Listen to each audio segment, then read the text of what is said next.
With many hunters having experienced much of what the new world has to offer, there are those looking forward to a new adventure across the horizon with the people of Kamura Village in order to achieve new discoveries from new locations all the way to new monsters. Looking back on our adventure across the new world, however, one monster has made its presence quite prominent, demonstrating its prowess during crucial events in order to showcase itself as the supreme apex predator within the new world. Having left a strong impression to the many who encountered this being, now is the perfect time to look back on the life of this elder dragon and explore how this monster lives throughout the course of its existence. This is the Extinction Dragon, known as the Nergigante.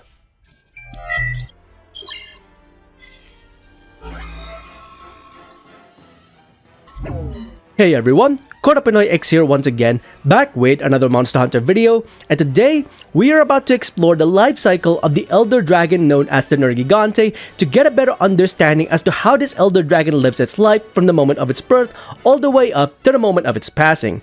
Nergigante has become one of the most iconic monsters throughout the entirety of the series, introducing millions of new hunters not just in the new world but the world of Monster Hunter as a whole. So now is a great time to take a look at the Extinction Dragon to get a better understanding how this elder dragon lives its life throughout the world of Monster Hunter.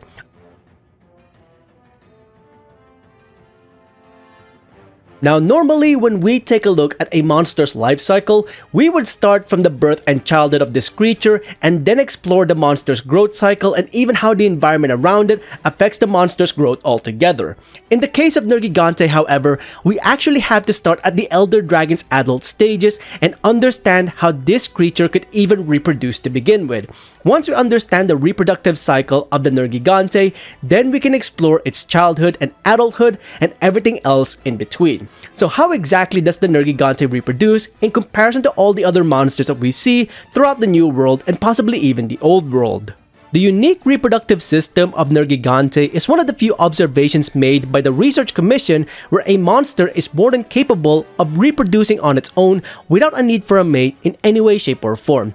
The unique regenerative capabilities of Nergigante combined with its main food source, which is bioenergy, allows the elder dragon to create an offspring from a single spike that comes off its body. What this means is that Nergigante would need to store an immense amount of bioenergy in its body and then go into a location in the new world, such as the Elder's Recess, in order to shave off the spikes, hoping that one of these spikes would have surplus energy that came from the elder dragon. Now, because of the fact that the spike would have the genetic DNA of the parent monster, this means that the surplus energy would start to create egg cells in order to replicate the body of the original monster that the spike came from. So not only is Nergigante creating an offspring on its own, it's actually creating a genetic copy of itself, meaning that Nergigante's reproductive process is the process of cloning as well. This is because there's no other parent where the genetics would come from. It comes from a single parent. So everything that we know in terms of characteristics from the parent is going to be present on the child as well because they're going to be genetic copies of one another. Now, despite the fact that the Research Commission does have an extremely strong understanding on the reproductive capabilities of Nergigante as well as how this elder dragon is born, unfortunately, the childhood of this monster still remains a mystery to this day. And the main reason for this is because of how volatile juvenile elder dragons can get.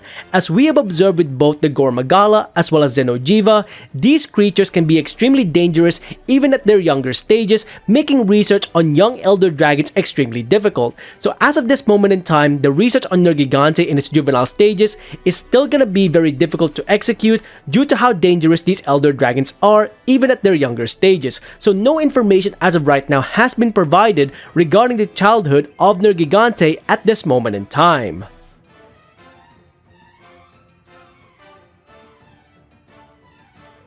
With much of the Extinction Dragon's juvenile stages remaining a mystery, the Research Commission continues to study the elder dragon's behavior as the years pass.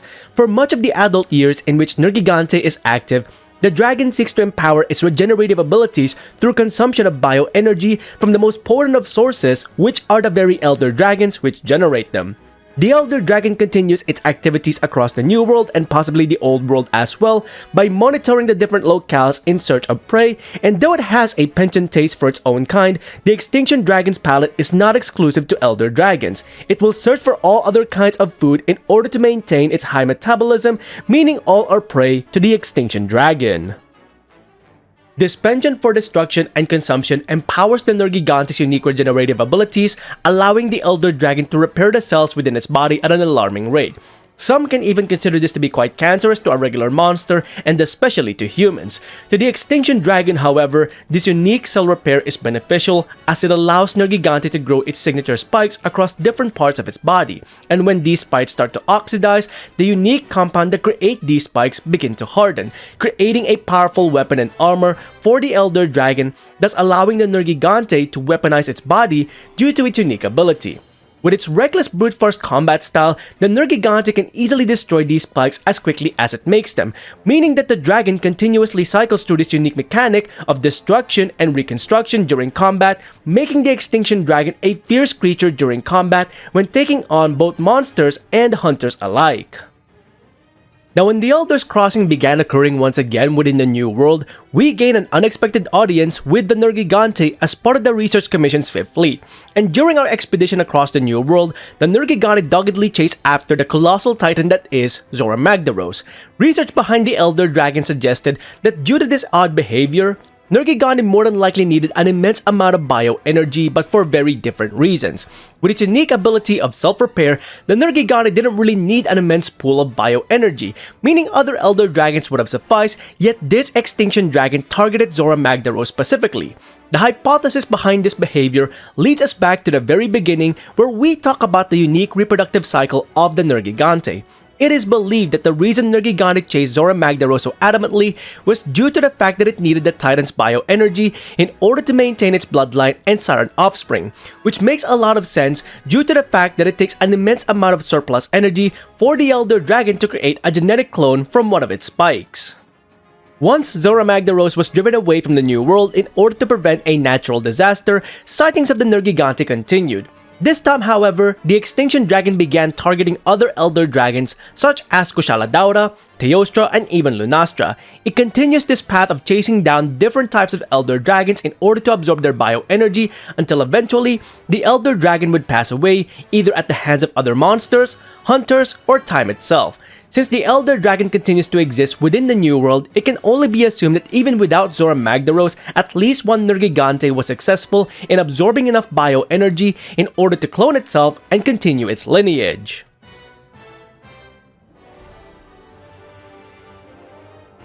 Should the Extinction Dragon experience a prolonged life, it may attain more power than expected if the Elder Dragon decides not to sire an offspring with its surplus bioenergy. Much like the other monsters within the New World that are continuously exposed to excess bioenergy created to maintain the ecosystem, Nergigante may experience a state which heightens its combat capabilities beyond the norm. The combination of battle experience along with excess bioenergy pushes the Nergigante into the tempered state, a state many creatures in the New World are capable of achieving when exposed long enough to the bioenergy-filled ecosystem. This makes Nergigante an extremely dangerous target for hunters who would attempt to take on the Extinction Dragon within this state. With this information in mind, as an Elder Dragon, further exposure to bioenergy means that the Nergigante can achieve a state beyond tempered known as the Arch-Tempered state. Nergigante not only showcases a prominent luster sheen across its body, more so than its tempered state, it's also capable of executing attacks which can easily decimate its opponents, allowing the Extinction Dragon to demonstrate its position as an apex predator even amongst its own kind. As the evolution of the monster continues, eventually the Nergigante would take on perhaps its most drastic change as the Extinction Dragon. With continuous exposure to combat, especially with other Elder Dragons, the battle-hardened veteran would take on an evolution that would allow it to evolve its iconic spikes across its body to take on a metallic coating. Hunters who encounter this unique variant experience wounds in combat that would cause them to bleed due to the sharpness of these metallic spikes. Dubbed as the Ruiner Nergigante, this variant of the Extinction Dragon knows all too well how to fight against different types of opponents, and so it would exhibit an enhanced combat style where it would expose metallic spikes on different parts of its body at different intervals in order to ensure that it could utilize them as effectively as possible. This demonstration of enhanced combat also means that Ruiner Nergigante shows a higher intelligence in comparison to its standard counterpart. During the events surrounding Shara Ishvalda, the Ruiner Nergigante patiently awaited for hunters to weaken the powerful Elder Dragon, and once opportunity presented itself, the Ruiner Nergigante would strike down a weakened Shara Ishvalda, killing the dragon in the process and possibly absorbing its bioenergy. This unique behavior shows that the Nergigante can adapt different combat tactics in different situations and would use every advantage it has when opportunities come knocking.